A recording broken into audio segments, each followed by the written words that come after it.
Au nom du Père et du Fils et du Saint-Esprit. Amen. Que la paix du Christ, notre Seigneur, soit toujours avec vous. Ce 31e dimanche du temps ordinaire année A, un appel à l'humilité. La première lecture est tirée du livre du prophète Malachie, chapitre 1, verset 14, chapitre 2, du verset 1 au deuxième verset, verset 8 à 10. Le psaume responsorial est le psaume 131. La deuxième lecture est tirée de la première lettre de Saint Paul apôtre aux Thessaloniciens, chapitre 2, versets 7 à 9 et 13.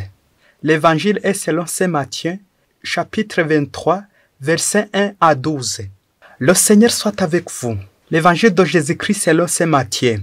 Alors Jésus s'adressa aux foules et à ses disciples en disant: Sur la chair de Moïse se sont assis les scribes et les pharisiens. Faites donc et observez tout ce qu'ils pourront dire, mais ne vous réglez pas sur leurs actes, car ils disent et ne font pas. Ils lient les pesants fardons et les imposent aux épaules des gens, mais eux-mêmes se refusent à les remuer du doigt. En tout, ils agissent pour se faire remarquer des hommes. C'est ainsi qu'ils font bien large leurs phylactères et bien longues leurs franges. Ils aiment à occuper le premier divan dans les festins et le premier siège dans les synagogues, à recevoir les salutations sur les places publiques et à s'entendre appeler rabbi par les gens. Ne vous faites pas appeler rabbi, car vous n'avez qu'un maître, et vous êtes des frères. N'appelez personne votre Père sur la terre, car vous n'avez qu'un, le Père céleste. Ne vous faites pas non plus appeler directeur, car vous n'avez qu'un directeur, le Christ. Le plus grand parmi vous sera votre serviteur. Quiconque s'élèvera sera abaissé, et quiconque s'abaissera sera élevé. Acclamons la parole de Dieu.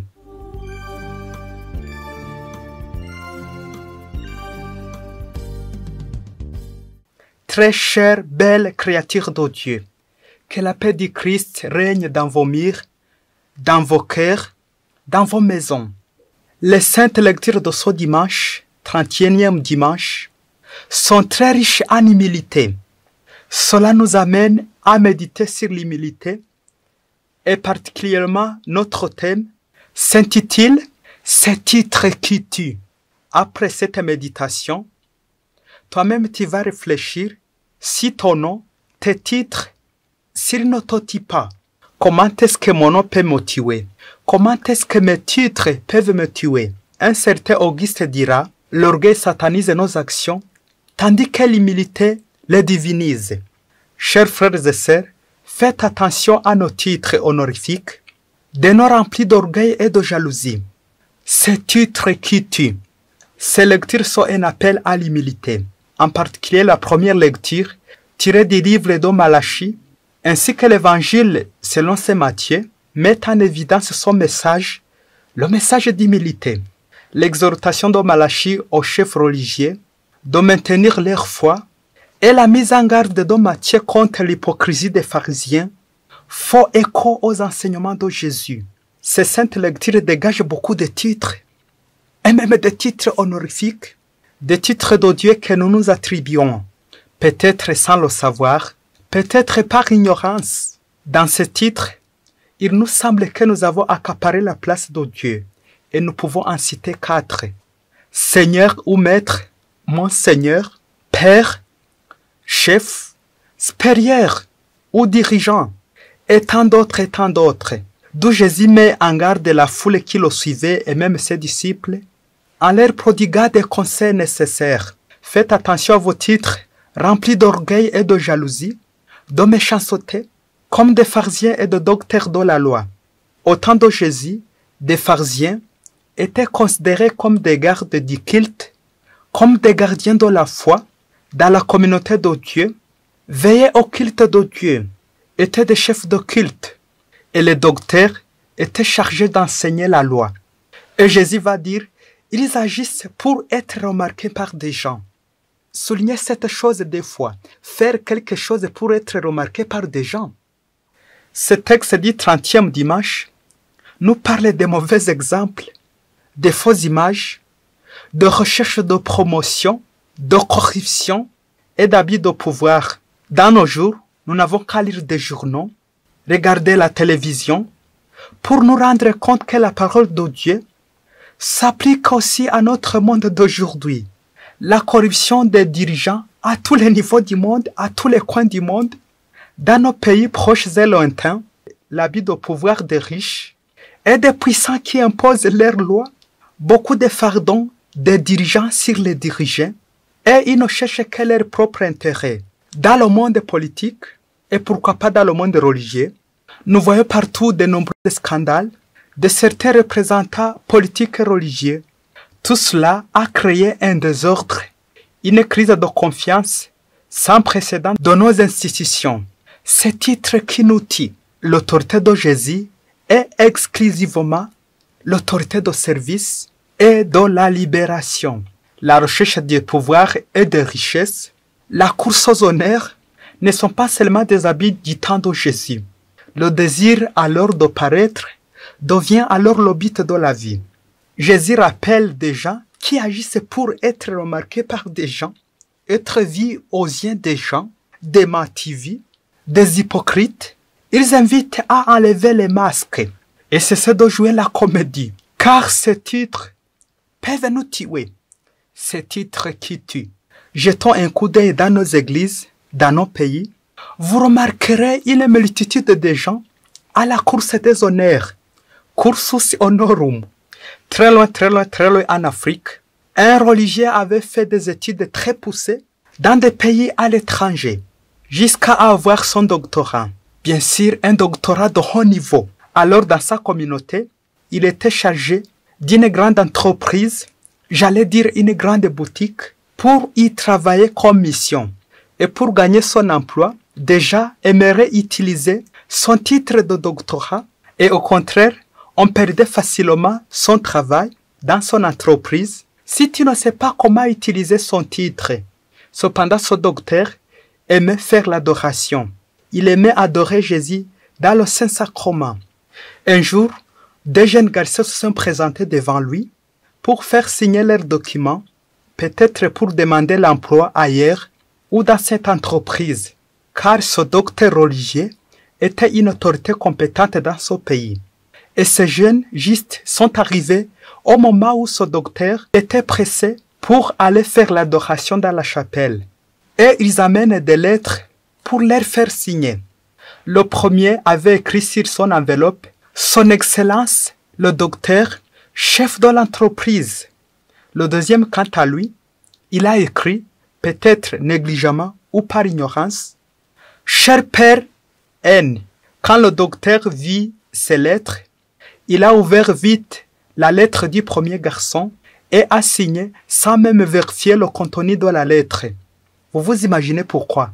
Et en arrivant à la deuxième lettre, deuxième garçon, il l'a classée sans suite dans un tiroir quelconque et s'en alla vite à la chapelle pour adorer. Les deux jeunes s'en allaient. Quand son Excellence est arrivé dans la chapelle, il entendit une voix très forte au fond du cœur. La voix disait « Père, Père, tu as perdu ta carte d'identité. » Et le père a négligé.